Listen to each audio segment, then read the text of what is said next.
Hey everybody, welcome back to another Dark Avengers comic book review. Finally back on schedule. As a matter of fact, early. These are comic books I'm supposed to be reviewing next week, but because there aren't that many and because I had the free time to read them, I'm actually ahead of myself. I'm ahead of everybody this week. It's the first time. I know, wow. But before we get into comic books, news, lots of interesting news. First of all, X-Men have announced their new game, X-Men Destiny. Captain America's making a new game. Comic books. This was announced recently, the past 3 days. DC Comics has announced that all of their ongoing titles are being reduced by $1. They're no longer going to be $3.99. The new ones, they're reducing them down to $2.99. So every single comic book, every single ongoing, every single annual is going to be reduced back to $2.99, which is a shitload of stress off of the comic collectors, out of the comic collectors' pockets, more money in our pockets. They're very smart. DC Comics is really smart. They actually said, we want our fans to be able to continue to buy their comic books that they enjoy, and we are also allowing newer people to come in and be able to afford the comics. I mean, yes, $2.99 is still expensive compared to the prices they used to be, but it's a shitload better than $3.99. You buy 10 comics, you're saving $10. Exactly, you're saving $10 right there, which I buy about 12 and 13 comics a week. So I'm saving exactly. It's $1 per comic. Absolutely, and it allows me to get more. True. So kudos to DC Comics. Marvel, not surprised with what they said. They said some comics were going to reduce the price, some new ones, not all of them. Ones that people probably don't like, I bet. Most likely. So Marvel, in response to that, said we're going to reduce the price on some comics, not all. And this is going to take effect in January of 2011. So for the rest of this year, comic books are going to remain at $3.99, but they will be reduced soon. Once again, I think DC Comics did an awesome job. I think I tip my hat to them. At least there for the fans. Marvel Comics still greedy. They want those $3.99. I'll make you a bet. Avengers, anything brand new is still going to be $3.99 by the time 2011 The thing is, like the miniseries, well, the things people don't buy, they'll drop the price. Oh, of course. The things that are unimportant, they're going to drop. So, oh well. It doesn't matter anyway. By the time next year comes around, guys, the only Marvel comic I'll be buying, because I'm sick and tired of most of the shit Marvel's been producing, is going to be Uncanny X-Men, Astonishing X-Men, maybe Steve Rogers, Super Soldier, and that's it. Because I'm being honest, the Avengers titles are old, getting old. I'm done with Spider-Man. Oh, and Wolverine I'll be getting. Wolverine titles. That's it. Everything, basically X-Men again. So I'll be buying strictly X-Men from Marvel, and the rest of my stuff is all DC. So Marvel can charge $3.99. What? Wolverine, X-Force, Uncanny X-Men, Astonishing X-Men, X-23 and Dark Wolverine. 6 comics a month.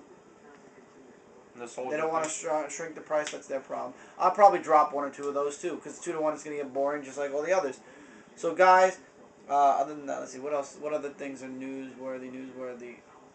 You're going to be noticing on my reviews also new tumblers. They'll be showing up pretty soon. Comic book news wise, basically it. I'm trying to think of a lot of stuff's been going on. I haven't done news in a long time. They've announced a Wonder Woman TV series that's going to be starting up next year, which is really awesome. I'm looking forward to it. I'm not really looking forward to it that much because I'm not a big Wonder Woman fan. DC Comics is shipping 12% of their staff over to California, you know. DC Comics is actually moving their base. They're going to have 2 bases. They're going to be in New York and in California. What worries me is the fact that they're closely knit with TV and movies now. I'm worried what that's going to do to the comic books. So I'm keeping my fingers crossed that the comic books stay good, because Lord knows Superman and Green Lantern are the 2 comic books, like I said. If I had to drop everything else, I'd drop everything else except for Green Lantern and Superman. So I'm praying that DC Comics doesn't mess up. A lot of people are saying the new editor-in-chief, I can't remember his name. Forgive me, guys, I can't remember his name. But the brand new editor-in-chief worked for Marvel Comics back in the 90s, and Marvel Comics stunk back in the 90s. As far as they say, I don't know. I wasn't collecting Marvel in the 90s, so I have no idea. But a lot of people are saying this is going to be the doomsday of DC Comics. Please, God, let them be wrong, because if it is, I feel bad, because I gave up on Marvel Comics. 90% of Marvel Comics I gave up on. I'm praying the same thing doesn't happen to DC, because if I give up on DC, guys, what's left?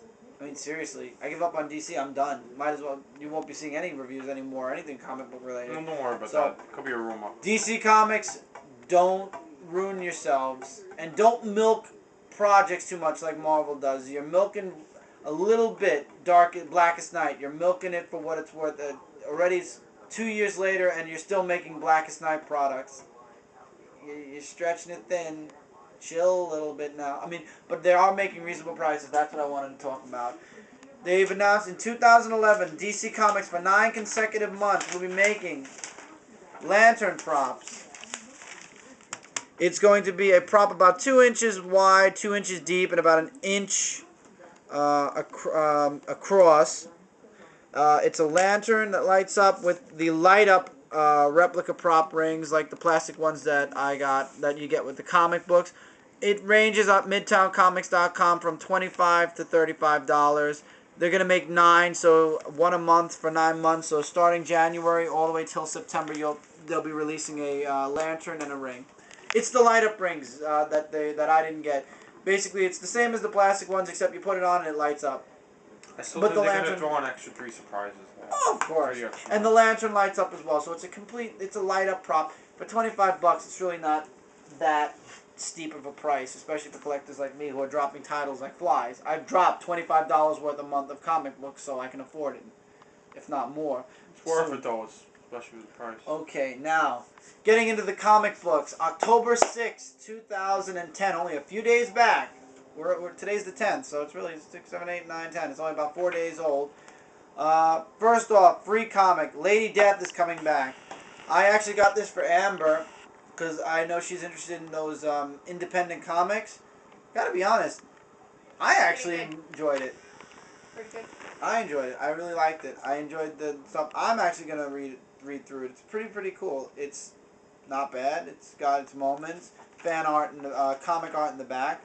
Really awesome. Lady Death, guys, check it out. It's by what comic company? Shit, I don't know what comic company. Avatar. Man. Boundless. It says Boundless. Boundless Comics. Oh, here, Boundless Comics by Boundless. Check it out, guys. It's a freebie. It comes out this week. You can get it for free from Boundless Comics. Moving into Marvel, because I only have 3 Marvels. Like I said, they're disappearing. Shadowland one-shot of Spider-Man. It's Spider-Man versus Mr. Negative. And it's all taking place during the whole Shadowland thing. I bought this before I decided to opt out of the rest of Shadowland. That's right, guys. I am no longer getting Shadowland. It's Daredevil. It's boring me. It's not as good as... I mean, it's good, but it's not... In my opinion, it's not stuff I like. So I'm saving my money. I'm going to be putting it towards comic books I know I'm going to enjoy. So, one shot, Spider-Man and Chimley, I can't remember his name for the life of me, are fighting Mr. Negative, and he absorbs Mr. Negative's powers, and in the end, basically, Spider-Man snaps him out of it. It's an interesting one shot. Would I say get it? If you're buying Shadowland, absolutely. It's one part, one shot. Why not? Check it out. It was interesting. Okay, moving into Wolverine. Wolverine number 2, and then a second feature of Amiko's story. Basically, Demon Wolverine on Earth kills Wolverine's girlfriend and sends her, and she ends up in hell. Wolverine's still in hell fighting every single villain that he's ever killed. So she goes down to hell, and he says, "Okay, you can have me. Don't hurt her, and everything's fine." And the devil's like, "I'm not gonna hurt her. She's gonna hurt you." And they're still trying to break Wolverine's spirit, but it's not really working too well.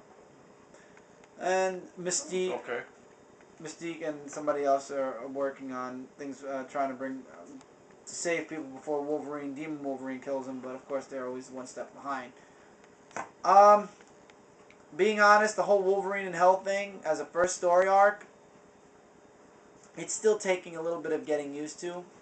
I can't say I'm enjoying it much. I'm waiting for the second story before I make a complete judgment on the series, but I wish they would have gone with a different story to start the series off and then gone into the Wolverine in Hell thing. Number 1, the last number 1 for a while, Uncanny X-Force number 1. I enjoyed this comic. There's a whole struggle going on with Angel, with his Archangel persona. He's Angel, and he can also change into Archangel, which is the guy on the cover over here. And Psylocke is worried that Archangel's going to take over Angel's mind, and Archangel's kind of like a bad kind of version of Angel, and you're giving me the finger on it. Okay, guys, Mike's giving me thank God I just started this. I would have killed you. So we'll go into part 2, and we'll continue. We'll conclude Marvel, go into DC. Alright, see you guys soon.